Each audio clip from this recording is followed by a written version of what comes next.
This is the After Party, live with Kim McAllister. Pick a couch, grab a drink, and settle into the conversation.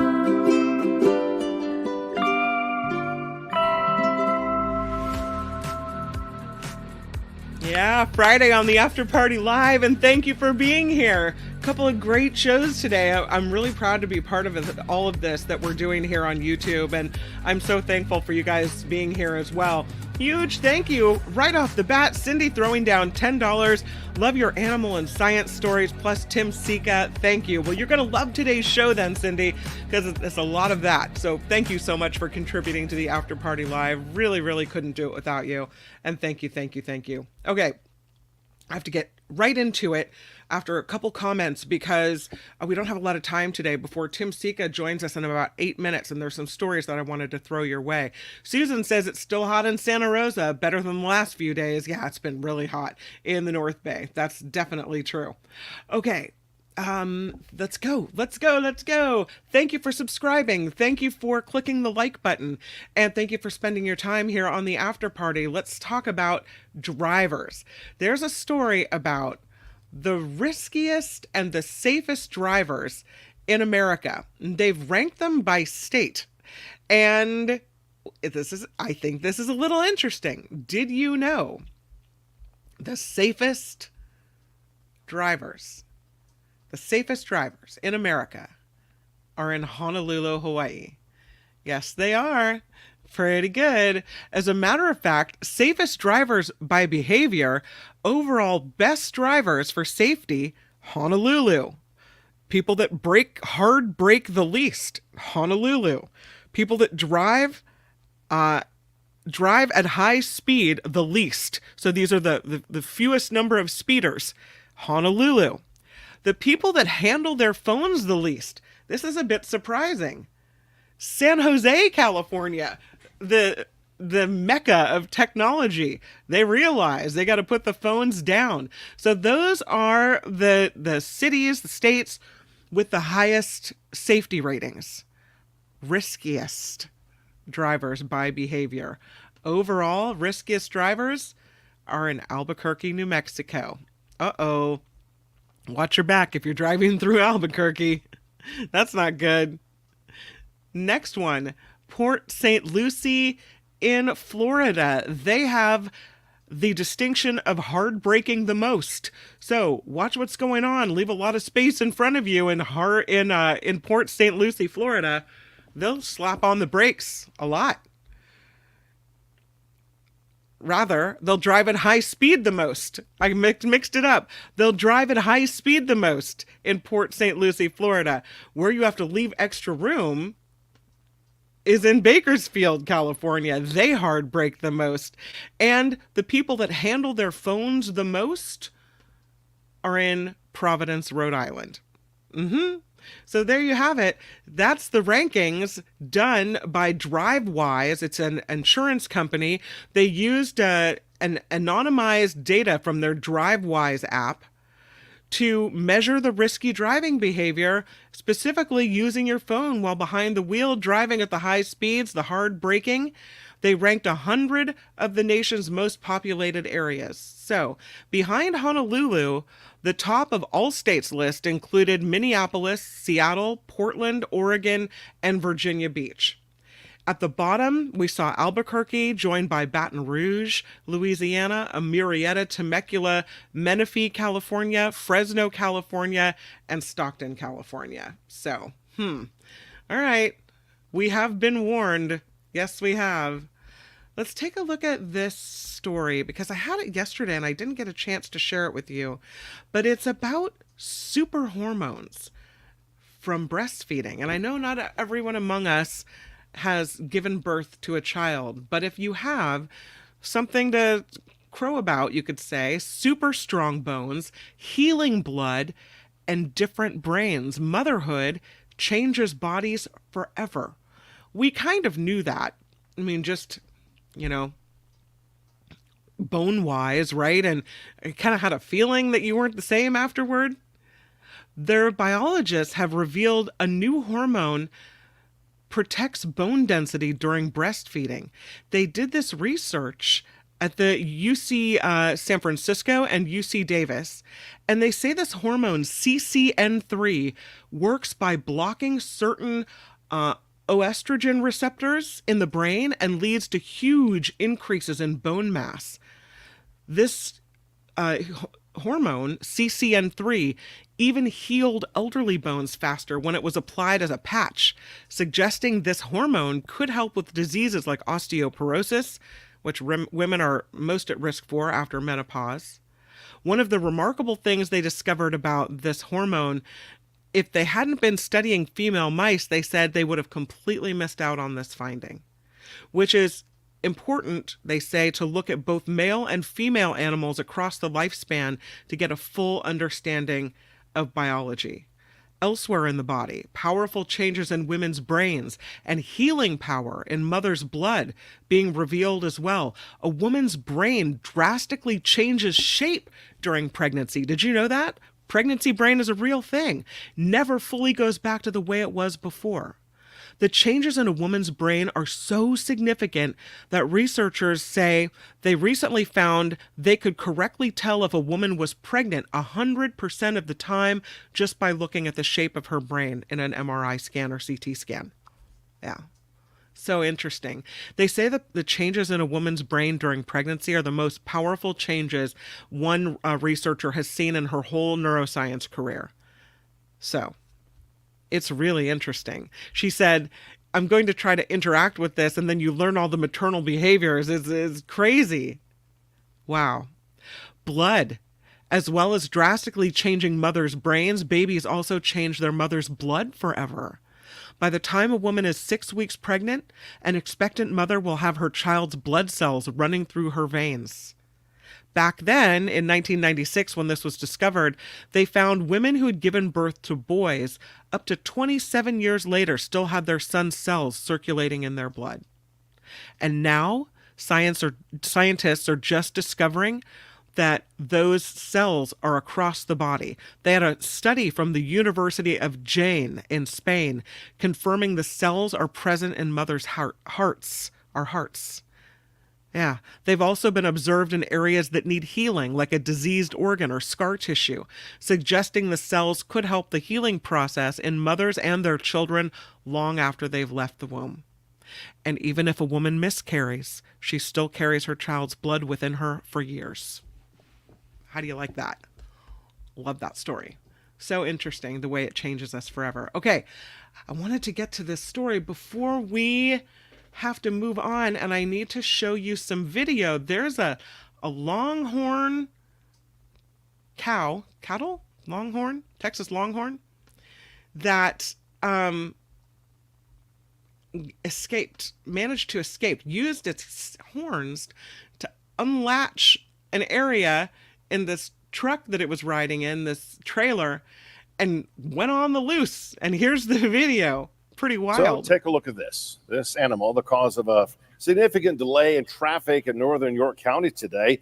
Authorities had to stop traffic on Interstate 83 near exit 36 to try and round up that wayward steer. Fairview Township Police responded to the area of Fishing Creek Road on I-83 around 3 o'clock this afternoon after somehow a bull escaped from the trailer that he was being transported on. Authorities say it took about an hour or so for them to wrangle the getaway bull and get him back in the trailer and fully reopen Interstate 83. Yeah, it turns out those horns are good for a lot. I have another one to show you. This one is about a monitor lizard that someone had as a pet, and it escaped. So here, check it out. There's some video where he's being rescued, and it looks a little bad, but I'm telling you, I don't know who keeps a pet like this. Wild. Check it out. So they get a call about this monitor lizard. Then he goes into a storm drain, and they've got to go out and rescue this thing, trying to get it out of this hole. Wild. Finally, they get it out. Look at how bitey he is. He is not happy. Yeah, he's not happy. He's got his mouth open, and he is mad. Finally, they've got to get him out of there, though. Look at the traffic going by. It's so not safe. So they finally get him into the, well, after a minute, yeah, they finally get him in. and he's now back home with his people. Can you imagine having a lizard that big and that dangerous? Wild. So that is a rescue that happened in Phoenix, Arizona, as a matter of fact. And yeah, they got him in the basket and they're good to go. So look at that. Finally, they get him in and it's all right.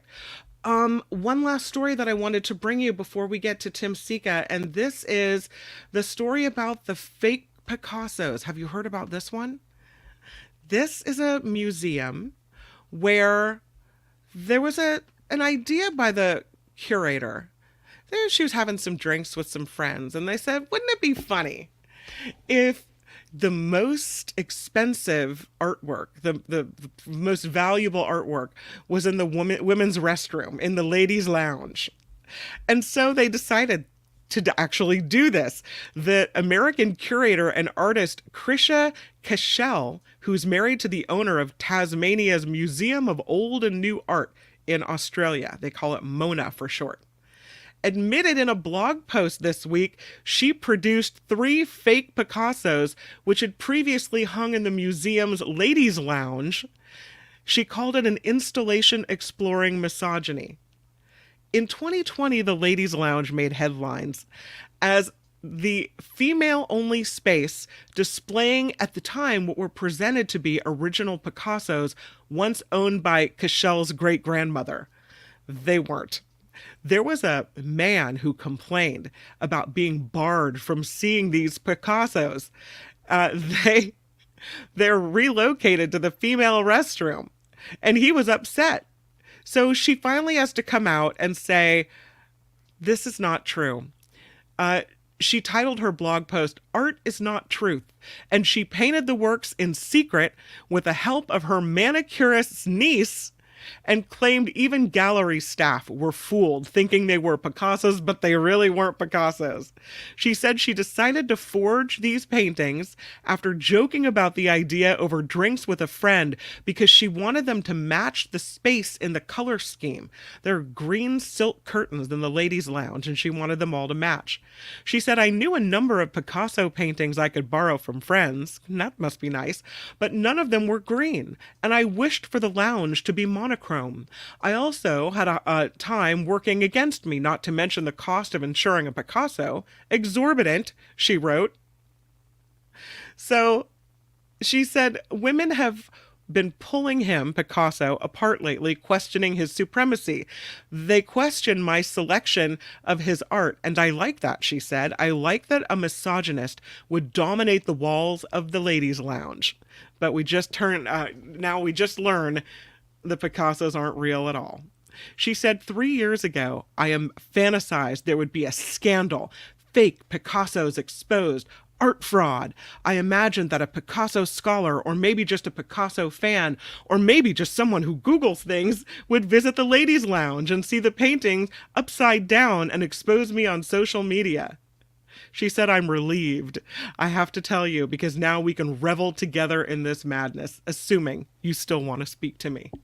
Imagine all the people in the ladies in the ladies' lounge who thought they were looking at real Picassos. And look at her there. She did a really good job. I mean, if this painting is any indication, it looks pretty good. All right. Well, from the fake Picassos now to At the Movies with Tim Sika, I am so excited to welcome Tim to the show. Got a lot of movies to look at this time. Welcome, Tim Sika. Hi, Kim McAllister. How are you doing? Good. How are you doing? Pretty good. Busy week. I thought July was going to slow down a little bit, but man, in terms of movies, oh my God. Like you say, we've got a lot to talk about this week, but I think I'm only covering about half of what is actually opening. So. Oh, okay. Yeah. Well, your first movie you've thrown our way is called Long Legs. Long Legs, yes, it's a horror movie. Yeah, it's directed by Osgood Perkins, who is the son of actor Anthony Perkins. Oh, okay. Who, was in Psycho, right? He played Norman Bates, the iconic crazy killer. And in this movie, Long Legs, Nicolas Cage, the guy never sleeps, I swear. He's in everything. He plays this elusive serial killer by that name, Long Legs. who's being hunted by the FBI, and in particular, this semi-psychic agent played by Micah Monroe. And what the rest of this is about is kind of beyond me at this point. You know, my producer who saw this movie with me after the screening we both attended, he answered when I asked him what he thought of it, because I was still thinking about it. And he said, well, it's as if, you know, a Stanley Kubrick protege made a horror movie that was a cross between Seven and Silence of the Lambs, which is actually a kind of a good way to sell this movie to any serious horror movie buff. But I think that, yeah, you know, I mean, I think the description is accurate to a point, but I also think it's generous, because whereas Seven and Silence of the Lambs, unsavory as they both were in their content, both those movies possess more overall, I don't know, resonance. And Longlegs in that department comes up relatively empty. The movie has its merits, to be sure, but the script's not one of them. And whatever strength it has lies in its conception and execution. It's quite confidently slow. And I like slow films. This one kept me reasonably glued to it, but it failed to amount to anything much. And frankly, anything that resonated. Much of the film was confusing. A lot of it was left unexplained. And when it was all over, you know, I'm going, well, was that it? And this is the other thing. I love slow movies, and I like slow paced movies. But this movie's slow pace never really delivered the 1-2 punch you want after having been so patient. So I don't know. The film's distributor, Neon, is beginning to develop this imprimatur of artsy horror movies. They have a slate of them coming out this year, and this one appears to be one of those. But at least for now, if I had to choose between recommending this one or telling folks to skip it, I'm sticking with the skipping it. Oh. It just somehow did not add up to much. And again, it being as slow as it was, you expected more of a reward for your patience. Yeah. But when it was all over, you're going, oh, okay, well, it was confidently directed, that's for sure. The director obviously, you know, felt sure about this material, but I forgot about it like an hour after I saw it. So. Oh, no. Yeah. What about this one, Dandelion? Yeah, this is an interesting movie. It's an indie feature. It's written and directed by Nicole Riegel. And like the next one after this that we're going to talk about, National Anthem, it's a very personal movie, and a movie with a good deal of meat on its bones, too. It's the story of a struggling singer-songwriter, marvelously played and sung by an actress named Kiki Lane. And she's trying to make a career for herself as a singer-songwriter while balancing the practical realities of everyday living. So this movie is, in contrast to Longlegs, about something. It's a movie about success, what it means to be successful. There's, you know, the success that the world tells us success is, which is fame and money, basically. And then there's, in my opinion, the deeper meaning of success, which is just doing what you love for the sake of it, you know? And it's also a story that presences that age-old conundrum of art versus commerce. You know, the great film director William Friedkin famously said about working in that world, he says, well, you know, it's called show business. It's not called show art. So, you know, the movie explores that in its own way. And it also depicts how sex and being in a relationship can sort of add, abet, and in some ways harm your own creativity. There's lots of really nice musical performances in the movie. And I also liked how the movie showed, it's interesting, the movie showed how a woman's reasons for possibly abandoning her artistic impulses, how they might be similar and different than a man's reasons for abandoning his artistic impulses. So that's interesting. I don't know if I've ever seen that in a movie before. So there's lots kicking around in Dandelion, and it's very sensitively directed. The writing is insightful, and you know, I found it to be, I'm trying to sum this up here, I found it to be a story that reminds us that the beauty of art in its expression is in its expression, rather, and that there's really nothing to be won per se, but it's the journey and it's the process that are important when we're creating something. And therein lies, the beauty of creation and the appeal of this movie. So I liked it. I thought it was good. Okay. Dandelion is on the list. Where do we see this? Is this in the theaters? It's exclusively in theaters. I was reminded that repeatedly that it is not going to be on VOD, that you have to go to the movies. Okay. You have to go to the theaters to see it. Yeah. I like a good coming of age drama, and that's what this is. National Anthem. I haven't heard of this one. Yeah, it's opening today in theaters, and speaking of personal films like the last one, Dandelion, we have another really good one with National Anthem, which is it's one of the most original coming of age tales I've seen in a while. Certainly this one sticks out in my mind for reasons I'm going to discuss here, but it's directed by a first-timer Luke Gilford, his first film, and it's about a 21-year-old guy played by Charlie Plummer, who that's not him in the poster, but he lives in rural Mexico, and he works as a construction worker to help support his little brother and his alcoholic mother. And he joins a community of queer ranchers and rodeo performers. So this movie has elements of LGBTQ plus culture. It's got elements of the Western movie genre and the cowboy movie, and elements of the coming of age drama, all kind of rolled into this kind of original package. And the way in which it's shot, the way in which it's performed, it plays like this poetic and lyrical fever dream of self-discovery, self-acceptance, and community too. I found it fascinating because I never knew that there was a queer rodeo circuit or that a subculture community like this existed. So watching this movie was like, and I love this about movies. This is one of the great things that movies can do. It can introduce you to a world which you may have no knowledge of, no experience of, that you never knew existed. And, it can invite you into that world. And so watching the movie was like being invited into that world and experiencing it firsthand. And what we discover, unsurprisingly, is that this world is like any other world where humanity is striving to create a community of acceptance and love. So it's a very special movie. It's a lovely, self-affirming movie, very much of the now, especially in light of the Supreme Court's assaults on human rights. We won't go there.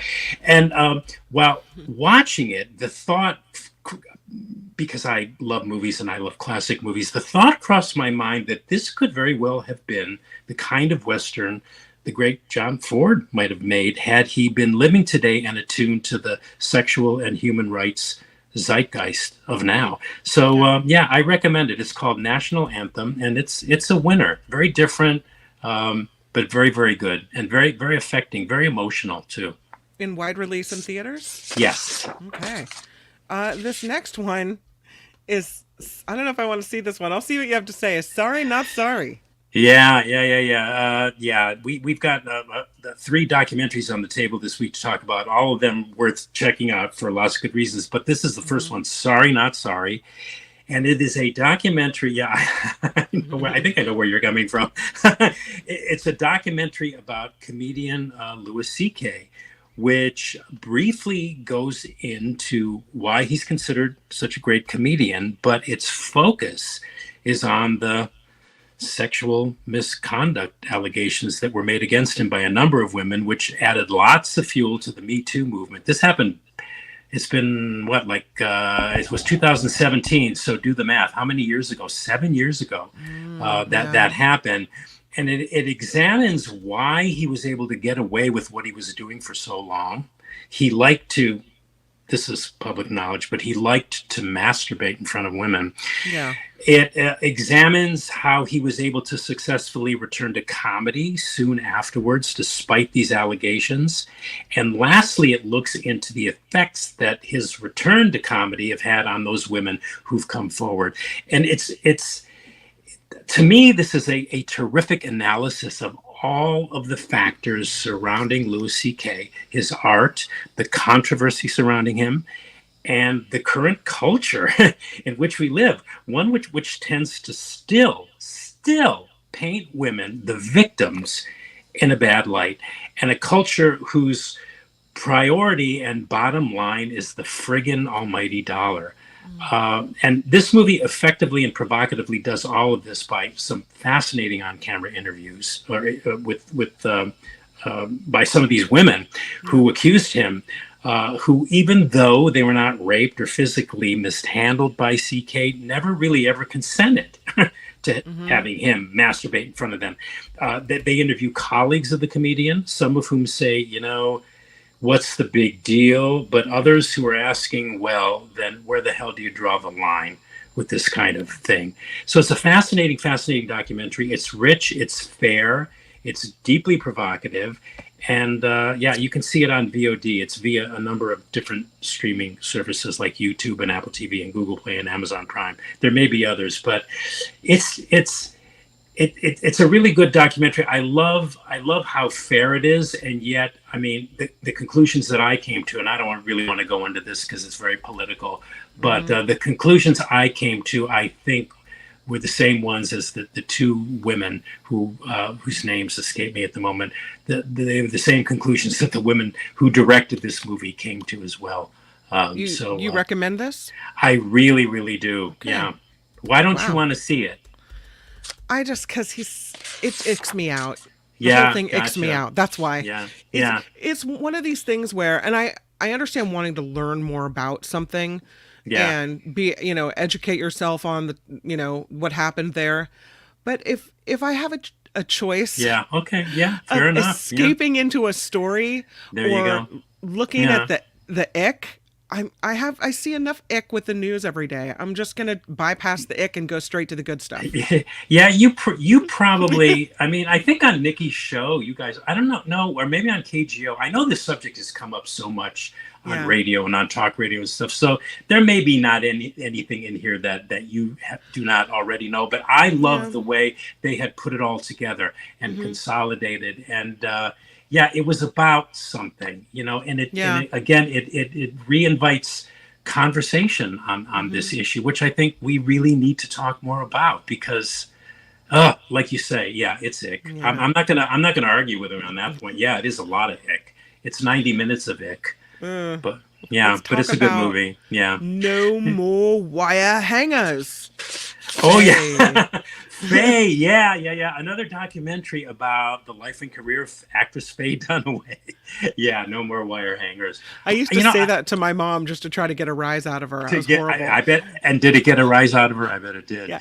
She'd just roll her eyes and look at me and go, "Okay, whatever." Okay, yeah. Well, Faye Dunaway, famously starring as Joan Crawford in Mommy Dearest. Anyway, this is a documentary about the life and career of Faye Dunaway, or dreaded Dunaway, as fellow actor Jack Nicholson, her co-star in Chinatown, referred to her while they were filming. And this movie also examines controversy. In the case of Faye Dunaway, that controversy that has surrounded her from day one of being described as "quote unquote" difficult throughout most of her movie career. And she was once famously dissed by Bette Davis on The Tonight Show, starring Johnny Carson, which you can easily Google. That's a really funny segment if you ever want to check that out. Carson asks Bette Davis, "Is there anybody you've ever worked with?" Because Davis had a reputation for being difficult too, but she was always professional. She was always on time. She always knew her lines. She never wasted anybody's time, and she didn't suffer fools gladly. But she really cast a lot of shade on Dunaway in that interview anyway.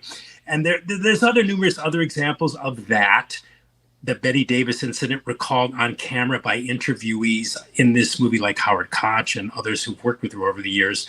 It's directed by this guy named Laurent Bouzereau, who's made a cottage industry out of writing and directing fabulous documentaries about films and filmmakers exclusively for home video, Blu-ray and DVD releases and such. And I'm just going to say, I love this movie. I mean, as an actor, Faye Dunaway, I think, is matchless. always have loved this woman, and I love this movie. So entertaining. Dunaway herself was interviewed. She sat for who knows how long to do an interview which brackets the documentary and is interspersed throughout the documentary of her talking about her upbringing, her life, her relationships, her career, as well as the controversy about her being difficult. And I think the film, interesting. Yeah. I think the film sort of smooths over. She's been diagnosed as bipolar, which in a way explains stuff, but it also in a way kind of lets her off the hook. I think in a way you can argue that the film sort of smooths over the controversy surrounding her on-set behavior, but I think that's to be expected because I think the director was going for something just to highlight her as an artist and her work. And God, there are so many clips from her movies in this documentary that demonstrate how great a film star she is. And in doing that, he's succeeded. I mean, I'm a massive Faye Dunaway fan. I think she should have been, you mentioned Mommy Dearest earlier. I think she should have been nominated for a Best Actress Oscar for playing Joan Crawford. I think that movie, for whatever reason, I don't think it was designed to be the joke that it is like thought of as today. Sure. I think it's a really strong indictment against child abuse. But anyway, I think Dunaway is one of the most vivid of screen actresses. She's not only a classic movie star, but she's such a great actress. I've never forgotten a single screen performance of Dunaway's that I've seen. I always remembered how she looked and how she moved. I mean, that's the kind of actor she is. And the movie presents her as this highly intelligent. She's extremely intelligent. She's quite wise and very articulate, and she's very self-aware. If I were to base all this on this interview, it's like, wow. I mean, okay, she's really assessed her past. She's sort of come to terms with it. She's being honest about it. And I love this movie. So if you love movies and if you love Faye Dunaway, I think you should stop what you're doing right now, go to HBO Max and watch Faye. Really, it's very entertaining. And Maud says she's incredible. Sorry to interrupt you. And John says if she was a hard actress to work with, it never showed on the films. Yeah, no, I mean, again, and I think that's why Hollywood, quote unquote, tolerated her, quote unquote, for so long, because in the end, she always delivered. And also, I want to say this too, and the movie goes into this a little bit too, and Barbra Streisand is often the butt of this, being called difficult or if she was a man, I don't think this would be as big an issue in her life.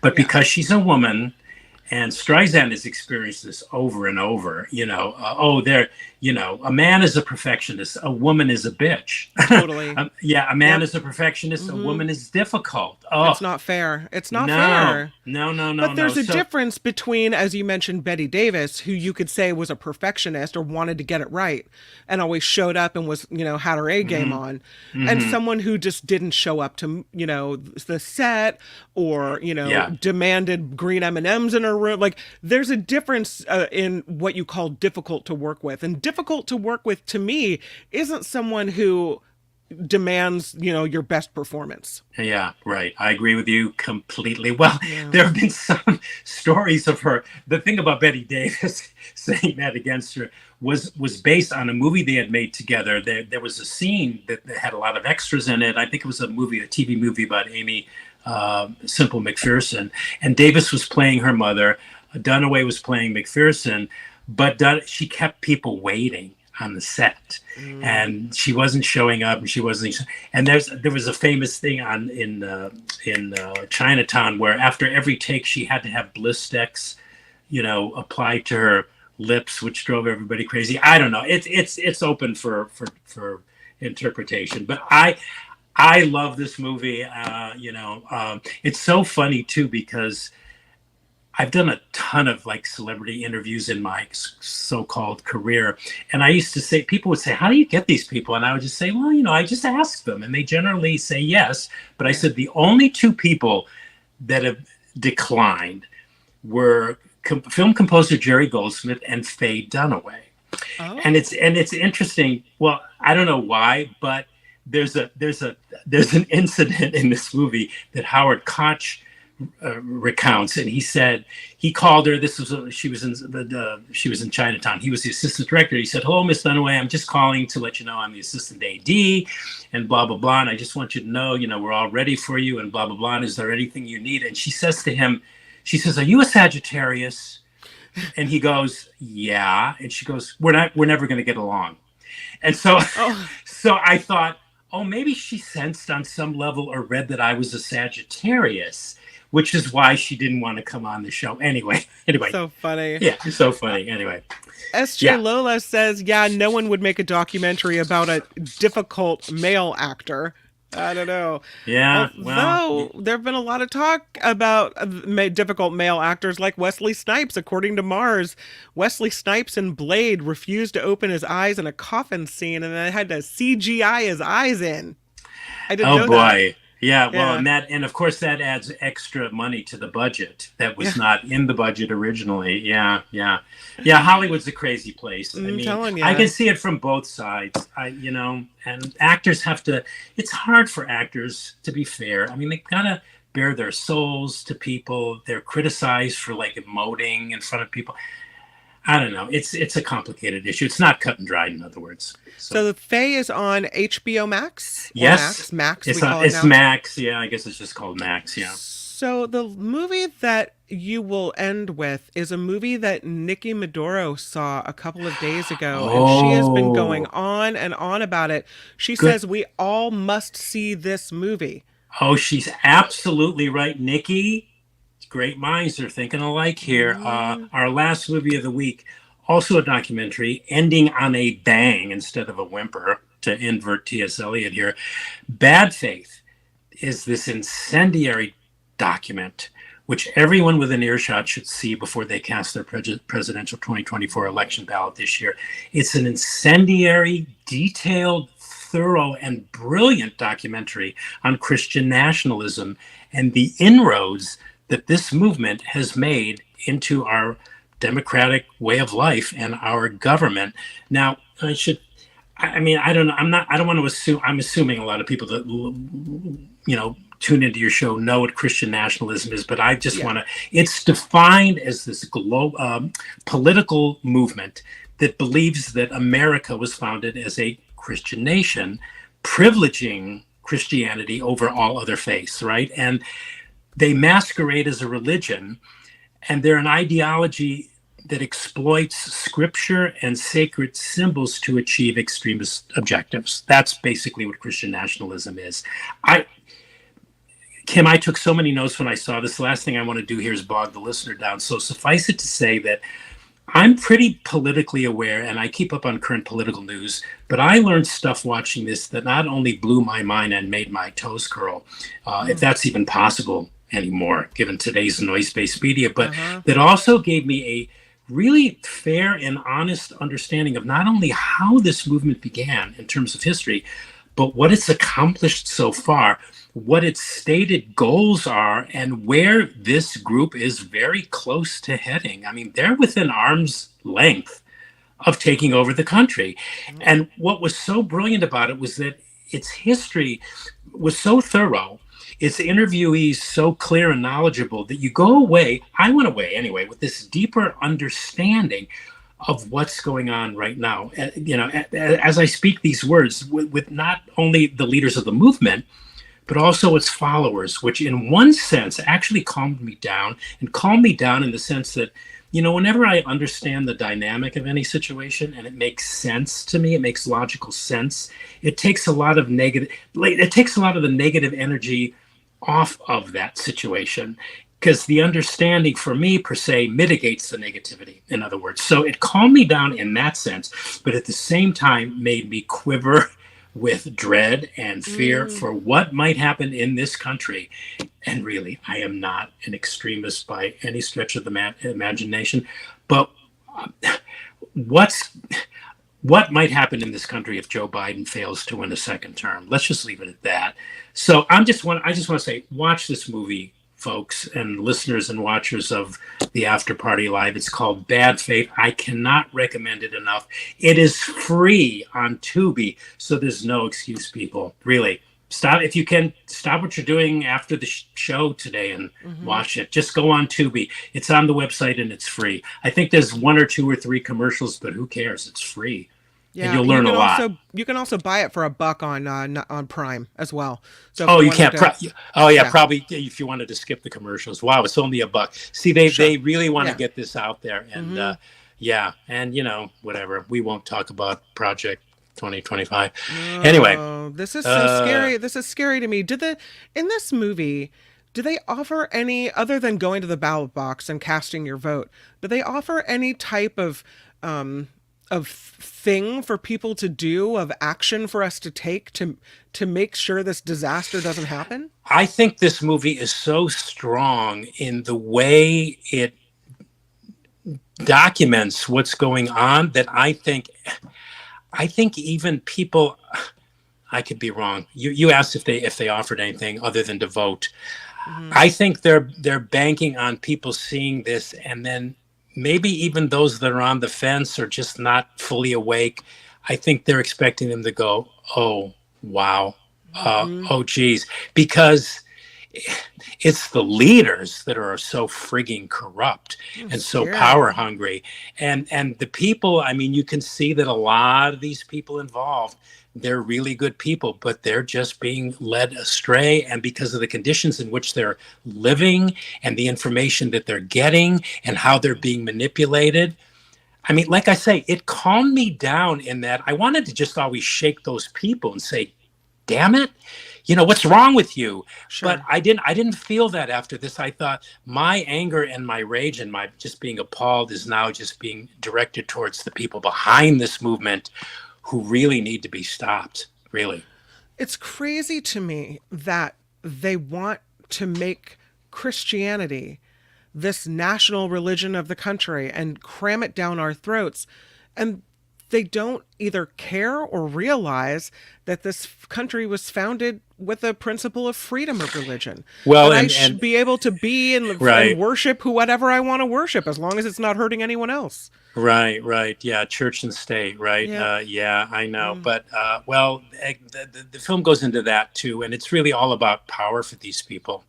And really basically just turning the clock back 200 years. Seriously. I mean, yeah. But, if you can get, Kim, through and everybody listening, if you can get through the first 10 minutes, because the first 10 minutes I wanted to like throw things at my TV.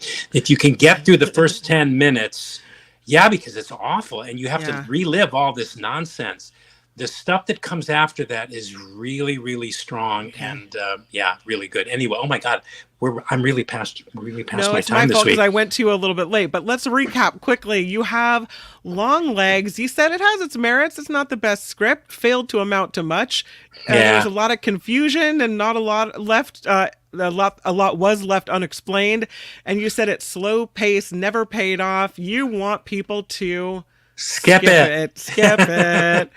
Dandelion, you said, what a success. What is success? You said the writing here is insightful. It reminds us that the beauty of art is in its expression. You liked this movie, Dandelion. I sure did. An interesting movie, National Anthem. You said it's a lovely, self-affirming movie. It's fascinating in this world that you didn't know about. You recommend it. Yes. Mm-hmm. Sorry, Not Sorry. The Louis C.K. documentary, you like that it's fair. You said it's a good documentary, and you really recommend this one. Despite the Kim McAllister thing of it being an ick movie, yes. Faye, you loved it. You thought this was a great movie. You loved the way it was made, and you recommend this movie. Yes. And then lastly, leading us to Bad Faith, you said you've learned things that will blow your mind. It is a brilliant movie that gives a thorough history. You said it helps you understand what's going on right now. I don't think you only recommend this movie, you're begging people to please see it. Yes. I'm pleading with people. Please see it. Yes, please absolutely. see this movie, Bad Faith. Yeah. Tim Sika, you've done it once again. You come in, you give us all the information we need, and I couldn't be more grateful. Thank you so much. Oh, thanks, Kim. We'll talk to you next week, and you have a great weekend. That's At the Movies with Tim Sika. I have the picture. Here it is. Yay. Bye, Tim. Bye. There you go. What a great roundup. Love it. So if you were wondering what to watch this weekend, I think we can all say Bad Faith should be at the top of the list, right? Yeah, really, really important. I think we might have a couple minutes to just throw in another story or two. What do you guys think? I think we can pull it off. How about this one? Look at this creature. It's a blue frog. And apparently, it's really, really rare. It's a rare genetic mutation that has caused this green tree frog to turn blue. Look how beautiful this frog is. Scientists in Western Australia found a tree frog which is bright blue. It's a rare genetic mutation. It was spotted in this frog, was spotted in the Charnley River Artesian Range Wildlife Sanctuary in the Kimberley region of Australia. It's the first time, scientists say, the blue color mutation has been recorded in the magnificent tree frog, according to the Australian Wildlife Conservancy. They said it was after dark when they first spotted this frog perched on a bench in the workshop near their research center. So there's a total chance that they even saw it. They said it was very exciting. Magnificent tree frogs are already spectacular, but to see a blue one is a once-in-a-lifetime chance. And there it was, sitting on a bench in the workshop. Wild. Occasionally, a green frog will be missing the yellow pigment in its skin, which results in an entirely or mostly blue frog. And one of the researchers said, I've seen tens of thousands of frogs over the years. I've only seen one blue frog, and it was nowhere near as spectacular as this magnificent tree frog. A rare encounter, and one that highlights the spectacular diversity of Australia's frog.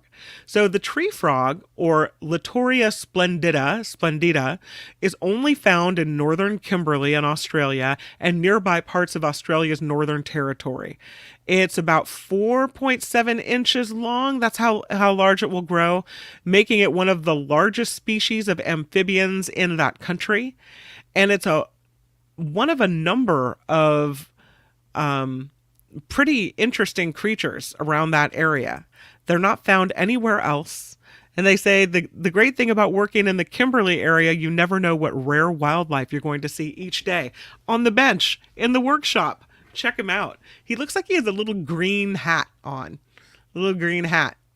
This blue frog. How cool is he? All right, I think I might be able to do one more story. How about the lotto of the day? It's another one of those cases where you've got somebody that has won twice in a row. How crazy is this? This guy from Washington, D.C. won last year, and almost exactly a year later, he wins again. His name is Vittel.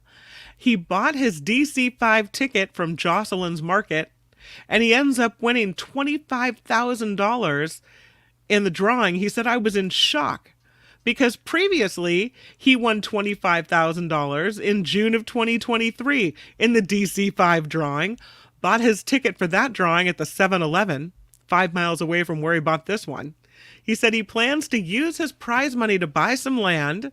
Said his most recent win came by using the numbers of his aunt's birthday in the drawing, because the drawing was also held on his aunt's birthday. So look at that. You know, we hear a lot of stories about night owls and how being a night person is bad for your health, shortens your lifespan. You may have heard these things before.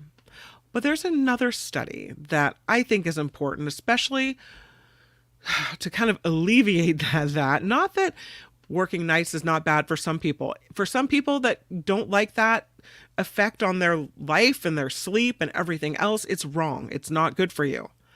But some people don't have the same effect. And there is a new study that suggests night owls have better brain function than morning people. They looked at sleep patterns and cognition, and researchers found those who are more active and alert in the evening have superior cognitive function. Well, just look at that. The researchers were led by the academics at Imperial College of London. They examined data on thousands of people taking part in this UK biobank study to investigate sleep patterns and cognition. So they looked at the link between sleep duration, quality, and chronotype, which is categorized as either morningness, eveningness, or intermediate for those who don't really align with either. People who reported between 7 and 9 hours of sleep each night appeared to perform best on tests examining intelligence, reasoning skills, reaction times, and memory. According to this study, you'll find it published in the BMJ Public Health Journal, academics found night owls, also classified as intermediate, had superior cognitive function. They say adults who are naturally more active in the evening, what they called eveningness, tended to perform better on cognitive tests than those who are morning people. Rather than just being personal preferences, that the chronotypes, whether you're morning, evening, or intermediate, could actually have an impact on your cognitive function. And one of the researchers said that while understanding and working with your natural sleep tendencies is essential, it's equally important to remember just to get enough sleep. Not too long, not too short, because that is what's crucial for keeping your brain healthy and functioning at its best. So that's the study. They looked at data of almost 27,000 people, and they compared how well they performed on tests to their self-reported sleep duration, pattern, and quality. Interesting. I mean, that's not what you hear very often. It's not when you sleep, it's how long you sleep and how you're taking care of that. So, can we do one more? I hate to end on this picture, but this will send you into your weekend, all right? I think it's important to note that we have an issue with feminine products. I know you're like, don't click away. It's important. I'll get through it quickly. There's a new study that shows that there is lead, arsenic, and potentially toxic chemicals in tampons. So, remember the toxic shock scare that we had a couple decades ago? If you're a woman, the average woman that menstruates spends about 5 years of their total reproductive lifespan using an estimated 11,000 tampons, sanitary pads, panty liners, whatever else. So it's important to note that some of these might not be very healthy for us, right? Past research found tampons and other menstrual products may contain chemicals such as PFAS, plasticizers, known as phthalates, VOCs, volatile organic compounds, which emits gas or fragrances. And all of these chemical groups have been shown to disrupt the body's endocrine system, which regulates sexual development, metabolism, blood sugar, mood, sleep, and more. So they did a pilot study. They found arsenic and lead in organic and non-organic tampons. The levels, they said, was small, but there really is no safe level of exposure to lead. This is according to the federal EPA. They were unable to determine whether heavy metals could leach from the tampons into your body, so they really don't know the health impact of this. But the Environmental Health Sciences Assistant Professor, Catherine Schilling at the Columbia University's Mailman School of Public Health, said, I don't want people to panic, but to be aware that heavy metals have been found in these products. So the next step would be to research whether or not these metals leach from the product into the body. I cannot leave you on this note, so I will do one more story, and I'm sorry to keep you, but I think we're going to pull it off. And this story is about a discovery in Peru. And I have a cool story. They found something really interesting, an ancient temple with a theater in Peru. They weren't looking for that, but they found it.